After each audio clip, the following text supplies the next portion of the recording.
আজ রাতের মেনুতে বানিয়েছিলাম রাজমা কারি।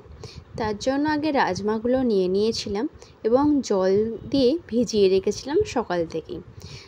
প্রায় 12 ঘন্টা ভেজানোর পর রাজমাটা প্রেসার কুকারে দিয়ে সেদ্ধ করব।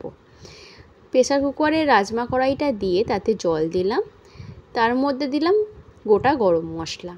গরম মশলায় ছিল দারচিনি, ছোটো এলাচ, লবঙ্গ এবং নুন দিয়ে প্রেসার কুকারের ঢাকনাটা বন্ধ করে দিলাম। তারপর নেব টমেটো, লঙ্কা, আদা ও রসুন, ভালো করে মিক্সচারে সেটি পেস্ট করে নেব। এবং একটি বাটিতে আমি আগে থাকতেই মশলা করে রাখি, তাতে হলুদ, জিরে গুঁড়ো, ধনে গুঁড়ো, গোটা গরম মশলা গুঁড়ো এবং শুকনো লঙ্কা গুঁড়ো দিলাম। তারপর একটু কুচি কুচি করে পেঁয়াজ কেটে নিলাম 2-3 খানা। মিক্সারে মশলাটা বাটার পর কড়াতে তেল গরম করতে বসিয়ে দিলাম।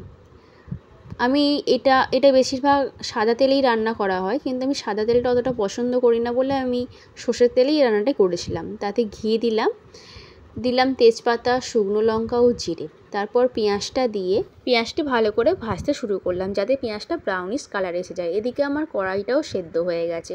এমনভাবেই সেদ্ধ করতে হবে যেন কড়াইগুলো গোটাও থাকে কিন্তু ভালোভাবে সেদ্ধ হয়ে যায়। পেঁয়াজটা ভাজার পর তাতে আমি টমেটোর পেস্টটা দিয়ে দিয়েছিলাম এবং সেই মশলাটির মধ্যে আমি রাজমার জলটা দিয়েছিলাম, যাতে বেশি জল না দিতে হয়। সেটাও ভালো করে আমি কষতে শুরু করলাম। কষতে কষতে এমনভাবেই কষতে হবে যেন সেটা থেকে তেল বেরিয়ে যায়।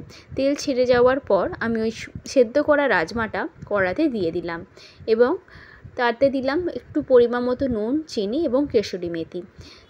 আমার রাজমাটা রেডি।